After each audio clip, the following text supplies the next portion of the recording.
Oh ouais, pourquoi ne construirions-nous pas un jeu? Je me sens comme une nouvelle personne.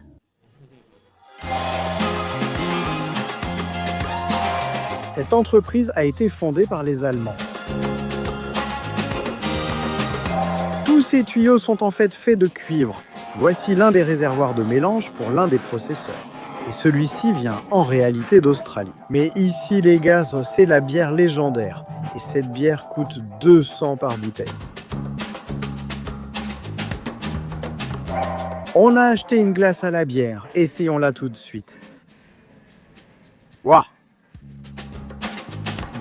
Docteur, enchanté de la part d'imagerie intelligence artificielle, le résultat sera donné immédiatement au docteur. Ah, regardez ça! Comment vous sentez-vous? D'accord? Donc nous sommes arrivés à... L'hôpital de médecine traditionnelle chinoise. C'est ça. Nous allons donc rencontrer un médecin de médecine traditionnelle chinoise et recevoir des massages ainsi que des recommandations pour la médecine traditionnelle chinoise. Il soigne des maladies chroniques. Il guérit ça de l'intérieur. Pour ceux qui se demandent si la médecine traditionnelle chinoise fonctionne, découvrons-le en rencontrant le docteur. Voici notre médecin, le docteur Wei. Et voici toutes les informations à son sujet et sur ce qu'il fait dans la médecine traditionnelle chinoise. Et voici le docteur, ravi de vous rencontrer. Voici donc la salle du docteur où il pratique toute sa médecine traditionnelle. Actuellement, le docteur ici nous montre une radiographie d'un des enfants de 15 ans. En fait, ils ont une scoliose, leur colonne vertébrale est un peu courbée, ainsi. Donc le docteur vient de nous expliquer que la façon dont nous nous asseyons et dont nous dormons peut vraiment modifier notre colonne vertébrale. Et nous devons être très prudents et en tenir compte. Donc je pense que plus tard, il va aussi nous montrer quelques exercices physiques. C'est comme ça qu'il ne faut pas s'asseoir. Oui, tu ne devrais pas t'asseoir comme ça, n'est-ce pas? Oui, d'accord. Donc en ce moment, je passe une évaluation avec le médecin, donc il va... Attends juste une minute. Oh, d'accord. Donc, il utilise sa propre expertise en technologie d'intelligence artificielle pour analyser mon corps et ensuite voir quels ajustements seront nécessaires pour corriger mon alignement. Je pense qu'il dira que mes épaules sont un peu inégales, ce qui est vrai. Alors, comme vous le voyez ici, il existe différentes formes de déséquilibre du corps, comme des épaules non alignées ou une scoliose, où le bas de cette personne est relevé ainsi. Différents. Les gens ont des problèmes de genoux et marchent ainsi, soit sur l'extérieur, soit vers l'intérieur. Donc, il peut y avoir des formes très sévères. Grâce à l'imagerie par intelligence artificielle, ça va donner le résultat au médecin tout de suite. Oh, waouh, regarde ça! C'est fini, d'accord. J'ai la tête penchée en avant et un peu voûtée. Oui, fais le tien, d'accord? Maintenant, c'est au tour de Sophia. Elle se fait analyser. D'accord.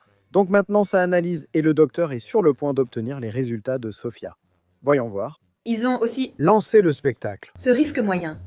D'accord, donc Sophia reçoit maintenant des manipulations osseuses par le médecin, un peu de travail et chiropratique. Oh, comment tu te sens? Tu te sens bien? On dirait que ça fait mal pourtant. Non, C'est collant. c'est juste relaxant, alors tout le monde peut se détendre. Ne pas utiliser le... Tu l'entends? Oui, ils l'utilisent tous. Le docteur vient d'ajuster le cou de Sophia, ça a fait un énorme craquement. Je n'ai jamais été aussi craquée. Oh là là. Ça fait vraiment du bien. Je suis surpris que ta tête tienne encore. Je me sens comme une nouvelle personne. Après ce réalignement des os, tu sentiras que tes yeux sont plus lumineux, je te promets, ça paraît plus lumineux. Oh, vraiment. Tu le sens? Ouais. Alors les gars, essentiellement, ce que le docteur vient de faire, c'est qu'un des os de Sophia était un peu orienté dans cette direction. Il l'a desserré puis remis en place. Ainsi, plus de sang circule dans cette zone, ce qui explique pourquoi Sophia se sent beaucoup plus légère. Comme neuve, n'est-ce pas? Le docteur t'a touché à ton point d'acupuncture, ce qui a engourdi ton bras un instant, n'est-ce pas? Oui? Puis... T'as ressenti un flux de quoi? Comme un flux sanguin. Comme un flux sanguin. Et maintenant, tu as l'impression que c'est nouveau, comme si tu avais un tout nouveau bras. Ouais. D'accord, Jack et Sophia Thor. Il fixe maintenant mon cou. Il fait exactement ce qu'il a fait avec moi. D'accord. Allez,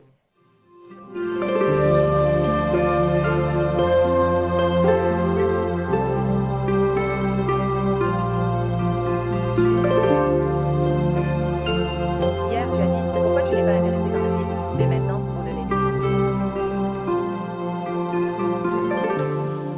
Je ne veux pas entendre de mais. Seul le film m'intéresse. Dodo, dodo, dodo, dodo, comment tu te sens? Merci, laisse-moi voir. Je dois... Ça va te soutenir, n'est-ce pas? Je relève notre tête. D'accord. Il semble que le docteur m'ait aussi réparé. Merci beaucoup, docteur. Le docteur le plus sympathique. Alors le docteur va montrer à Sophia comment nous devrions tous dormir. Habitue-toi à ça. C'est bien, c'est la bonne façon.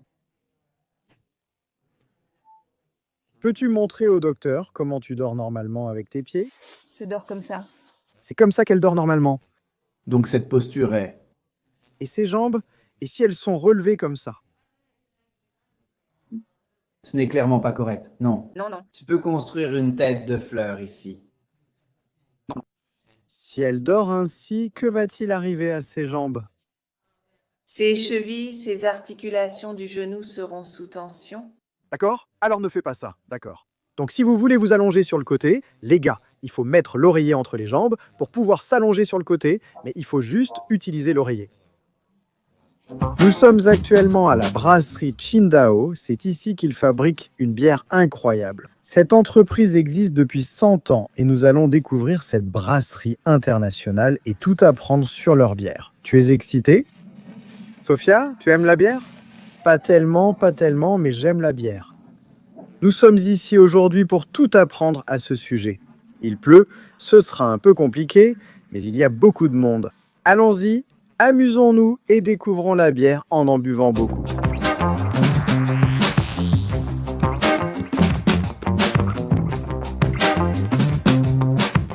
D'accord.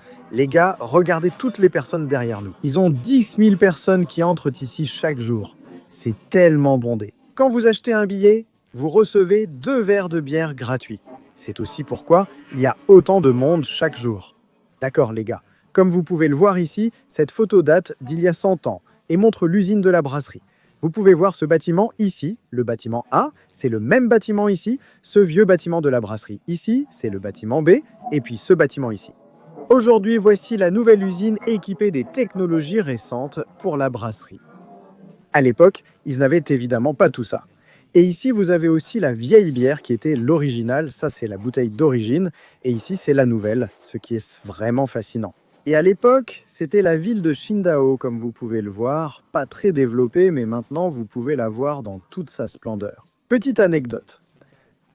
Qingdao s'écrit aujourd'hui avec un Q, mais il y a 100 ans, c'était avec un T, en raison de l'orthographe d'alors.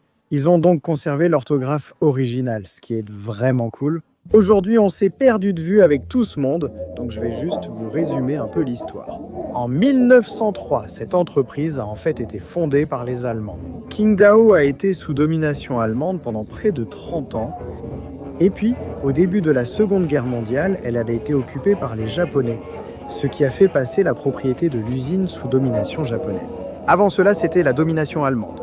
Ensuite, les Chinois l'ont reprise et maintenant c'est complètement chinois, donc ce n'est pas exactement comme on pourrait le penser. Les gars, cette entreprise est en fait internationale, même Vanguard, pour ceux d'entre vous qui connaissent Vanguard. Ils détiennent 2 entreprises reconnues mondialement, cotées aux bourses de Hong Kong et Shanghai. Vous pouvez voir que ce n'est pas juste une petite brasserie ordinaire ici. Il est fascinant de voir plus de 100 ans d'histoire et de fabrication de bière dans cette brasserie, avec 3 propriétaires et nationalités différentes. D'accord les gars, on voit bien que c'était un bâtiment allemand, car les fenêtres chinoises ne ressemblent pas à celles-ci. Il y a différentes couleurs et tailles, je ne me souviens plus du nom de ce type de fenêtre. C'est magnifique, comme dans les églises, on voit bien la conception architecturale. Tout cela est influencé par l'Allemagne et l'Europe, comme en France. Donc c'est super. Derrière moi, vous voyez toute l'influence japonaise. Quand les Japonais ont pris le contrôle, ils ont possédé presque tout cet endroit. C'est intéressant. Il y a 100 ans, les pays annexaient des territoires et les administraient entièrement, ce qui est fascinant à observer. D'accord, les gars? Voici tous les dirigeants de la brasserie Qingdao, c'est incroyable. Et puis ici, il y a différentes publicités, comme ici, ils ont... J'ai oublié de quel pays il s'agit, mais celle-ci est à Hong Kong. Celle-là aussi à Hong Kong et à Macao. Celle-ci est en Europe. Ici aussi, on voit des personnes boire de la bière. Donc maintenant, ils exportent la bière dans plus de 120 pays, tu te rends compte? Et ils ont plus de 70 usines en Chine qui fabriquent la bière. Donc toute la bière est produite là-bas, vraiment. Toute la bière est en fait fabriquée en Chine, nulle part ailleurs. Alors les gars, chaque année, notre brasserie de Qingdao produit 18 milliards de bouteilles de bière. C'est fou, ça veut dire que chaque personne sur cette planète boit au moins 2 bouteilles. Waouh, 8 milliards de personnes, c'est fou. Ça fait énormément de bouteilles de bière. Et ils produisent même de la bière sans alcool aussi. Donc voici toutes leurs bières principales. Et comme vous pouvez le voir, certaines vous semblent sûrement familières, non? D'accord les gars. Nous venons d'apprendre que les habitants de Qingdao mettent en fait la bière dans des sacs en plastique et la durée de conservation n'est que d'1 jour avant qu'elle ne soit périmée. Ils transportent de grands sacs de bière et la boivent, parfois même dans des bols. Voilà à quel point ils aiment la bière ici.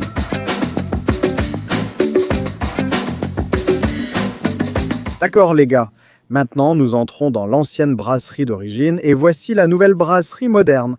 Mais voici l'ancienne brasserie d'origine qui a été transformée en musée, alors allons-y et découvrons-la. Nous sommes maintenant à l'intérieur de l'ancienne brasserie et elle a en fait cessé de fonctionner en 1945, ce qui est vraiment génial. Ici on voit toutes les anciennes machines, le vieux métal, ainsi que les tuyaux, systèmes de pression, refroidissement, chauffage et mélange, utilisés autrefois pour fabriquer la bière que nous connaissons aujourd'hui. Au fil du temps, la technologie s'est développée et nous allons voir la nouvelle technologie dans un instant. Tout ce qui est ancien est si élégant, non? C'est vrai, et j'ai aussi l'impression que c'est plus solide. Oui, de nos jours, les choses se cassent facilement, tu sais? Et ce moteur ici est en fait un moteur de marin, et c'est l'un des plus anciens moteurs de marin au monde, ce qui est vraiment génial. Comme vous le voyez, tous ces tuyaux sont en cuivre. À l'époque, le cuivre était le meilleur métal à utiliser pour le processus de brassage, pour le goût, pour la longévité de la bière. Ils utilisaient du cuivre, mais utilisent désormais un acier spécial que nous verrons plus tard. Comme vous le voyez, tous ces tuyaux en cuivre étaient fascinants et très avancés pour l'époque. D'accord, les gars. Donc ici, ils mettent de l'orge, de la boue, du houblon et de l'eau, et ils laissent bouillir pendant 8 heures. Et après cela, leur consistance était la forme. Et c'était la base de leur bière. Et ensuite, ils passaient par différents processus de filtration et de stérilisation. Comme vous pouvez le voir ici, et ensuite la bière sort à la fin. Voilà les gars, comme vous pouvez le voir, c'est l'un des cuves de mélange pour l'un des processeurs. Et comme vous pouvez le voir, c'est très grand ici et très bruyant, c'est vraiment impressionnant. Vous pouvez voir là-bas le mélangeur en train de remuer, il mélange constamment tout. Ce gars-là était essentiellement dans la salle de recherche scientifique, donc ils avaient toutes les différentes sciences mécaniques, tous les tubes et tout le reste, pour expérimenter et découvrir quel type de bière est bon. Vous voyez ici ce scientifique allemand, qu'on appelle aussi artisan de la bière ou quelque chose de similaire. Comme vous voyez, c'est ainsi qu'ils fabriquent la bière, avec même un microscope ici. Alors les gars, voici de la boue d'orge et ça vient en fait d'Australie. Croyez-le ou non, et c'est même l'une des villes où j'ai grandi. Ils cultivaient en fait de l'orge, donc je suis assez familier avec le fait de voir le produit directement à la ferme avant qu'il ne soit récolté. En fait, un de mes amis proches à l'école avait tout un champ rempli d'orge. Et quand c'était la saison de l'orge, quand il était temps de récolter l'orge, il a certainement manqué quelques jours d'école pour aider son père à ramasser toute l'orge. Voilà, d'accord les gars. Voici donc le schéma de la fabrication de la bière. Ça commence avec la matière première. Elle est brisée en morceaux et en enveloppe, va dans la première cuve, puis dans la deuxième cuve et est bouillie à chaque étape différente. À partir de là, elle va dans la grande cuve, puis dans le tourbillon où elle est mélangée, passe par le processus de refroidissement, puis la levure est ajoutée et elle passe encore par plusieurs cuves. Ensuite, à partir de là, la bière est clarifiée, puis descend pour être conditionnée et mise en bouteille, puis expédiée, essentiellement dans la version courte. C'est ce qui se passe.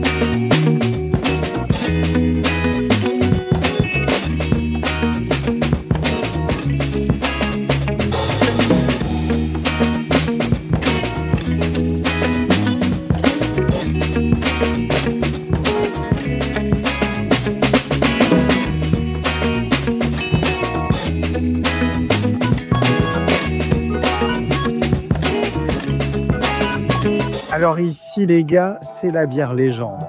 Et cette bière coûte 200 par bouteille 6. C'est fou, Donc si vous aimez la bière et que vous voulez offrir un cadeau à quelqu'un, c'est celle-ci la plus chère. Alors les gars, voici la zone de fermentation, mais ceux-ci sont les tubes de refroidissement qui refroidissent en fait la bière quand elle arrive par les tuyaux. Ici, nous avons maintenant les cuves en bois. Celles-ci étaient utilisées pendant la période allemande. C'est là que toute la bière était stockée. Ensuite, quand les Japonais sont arrivés, ils se sont dit « Non, utilisons une technologie avancée. Utilisons des cuves en fer. » Aujourd'hui, ils utilisent de l'acier inoxydable, ce qui est intéressant. À chaque génération et époque, ils évoluent davantage. Tout le monde fait la queue pour obtenir son verre de bière gratuit. Donc, avec votre billet, vous avez droit à un verre de bière gratuit à goûter. Et c'est ici que tout le monde reçoit son verre, et on voit que tout le monde est super content de goûter sa bière.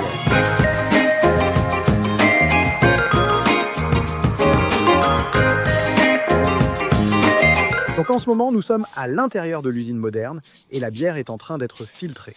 En 1 minute, la bière est remplie 2 fois, n'est-ce pas incroyable ? Alors les gars, ici, nous avons mon pays d'origine, l'Australie, et ils exportent même la bière en Australie, ici. Alors les gars, on commande une glace à la bière, introuvable ailleurs, alors on va goûter. On vient d'acheter une glace à la bière, essayons-la tout de suite. Waouh! Ça a vraiment le goût de glace à la bière, comme prévu, c'est bon.